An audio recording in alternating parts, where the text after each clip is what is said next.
Je suis à l'origine philosophe, donc j'ai un regard, disons, pluridisciplinaire, y compris quand j'ai été nommé magistrat à la Cour des comptes sur la question de l'évaluation des politiques publiques. Ce qui m'a intéressé, c'est de regarder y compris des objets apparemment techniques et froids comme la comptabilité à travers un œil pluridisciplinaire, un peu comme le persan de Montesquieu. Le premier acte important pour restaurer une véritable évaluation, c'est de redonner leur plein sens à des mots comme valeur et évaluation. Et ça sera d'ailleurs la même chose du côté économique sur des mots tels que bénéfice, bénévolat, etc. La première subversion que construit un système économique dominant, c'est d'utiliser des mots très forts du sens commun, tels que valeur, mais de les mettre dans des cases qui transforment complètement le sens. Dans toutes les langues latines, valeur, c'est un mot très fort, ça veut dire la force de vie. Donc la valeur ajoutée, c'est quand il y a un supplément de force de vie. Inversement, si on détruit de la force de vie, comme les deux sources de la force de vie, c'est d'un côté la nature, de l'autre côté les humains, on comprend bien que si on détruit un écosystème vital, c'est de la destruction de valeur. Si la souffrance au travail est telle que des personnes en viennent à se suicider, ça devrait être considéré comme de la destruction de valeur. Et donc le premier acte, c'est de récuser cette déformation qui fait qu'on va passer de la valeur force de vie au value for money.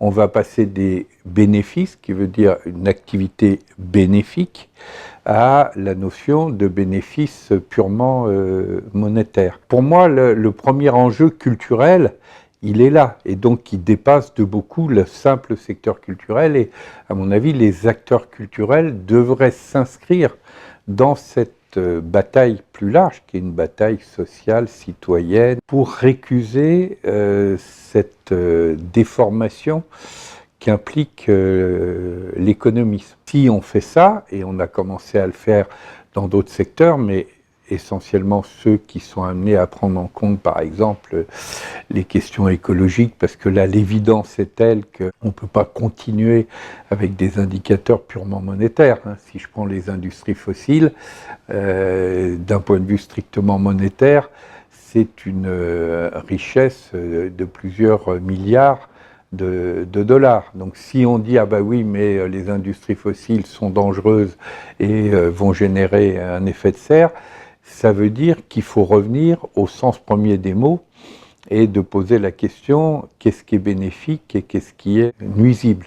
Et pour le secteur culturel, je pense qu'il faut que les acteurs du secteur culturel sortent d'une position défensive, qui est de dire ça colle pas pour notre secteur, mais ils restent dans une position défensive, donc ils aillent réinvestir les autres secteurs, y compris le dur de l'économie elle-même, qu'est la comptabilité et la monnaie. Si on part de la question de la richesse au sens de qu'est-ce qui compte le plus, évidemment, dans ce qui compte, il y a des éléments qui sont au croisement du sens et de la reconnaissance, qui sont deux éléments anthropologiques fondamentaux, et ça, les biens culturels sont des activités bénéfiques dans cette direction-là. Puis, moi, je crois qu'il faut aussi introduire les dimensions qualitatives, c'est-à-dire si on part du sens fort du mot évaluation, qui est une délibération sur ce qui fait valeur, et valeur en tant que force de vie, il y a un certain nombre d'éléments qui font force de vie, qui sont qualifiables, mais qui ne sont pas forcément quantifiables. Le fait que ça donne du sens, le fait que ça permette de la reconnaissance, c'est quelque chose qui est qualifiable, qui n'est pas forcément toujours quantifiable. Et à ce moment-là, il faut aussi utiliser des systèmes de notation qui ont l'avantage de transformer de la quantité en qualité et qui permettent d'aller repérer, Par exemple, dans les nouveaux systèmes de comptabilité, tels que ce qu'on appelle la comptabilité en triple capital, qui introduit le capital humain, le capital naturel, ou moi ce que j'appelle la comptabilité bénéfique, ben vous avez le cadran monétaire, vous avez le cadran écologique, vous avez le cadran social, et il y a un cadran qualitatif qui résulte du discernement de la délibération des parties prenantes autour de la question qu'est-ce qui est bénéfique, qu'est-ce qui est nuisible. Et là, il y a des aspects proprement qualitatifs et on va les exprimer par des notes. L'histoire récente de l'incendie de Notre-Dame, on comprend bien que c'est pas simplement le coût de l'incendie, c'est aussi une destruction inestimable du point de vue du patrimoine culturel et symbolique. Le plus connu, ce sont les indicateurs proposés par le Programme des Nations Unies pour le développement, les indicateurs de développement durable. Depuis qu'on a maintenant les 17 objectifs de développement durable des Nations Unies pour la décennie jusqu'à 2030, il y a des indicateurs qui sont associés. Par exemple, un des objectifs, c'est l'égalité homme-femme. Évidemment, là, on a tout de suite des indicateurs sur qu'en est-il de l'égalité homme-femme ou du rattrapage par rapport à l'inégalité actuelle.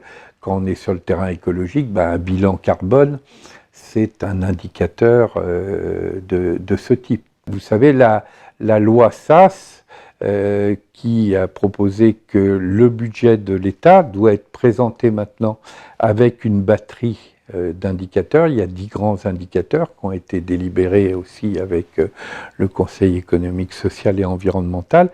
Sur ces 10 indicateurs, il n'y en a que 2 ou 3 qui sont des indicateurs économiques classiques. Les Nations Unies s'intéressent par exemple à des indicateurs tels que le bonheur national brut proposé par le Bhoutan ou le Québec, ce qu'ils ont appelé le produit intérieur brut, etc. Tout ça constitue des avancées intéressantes à prendre en compte.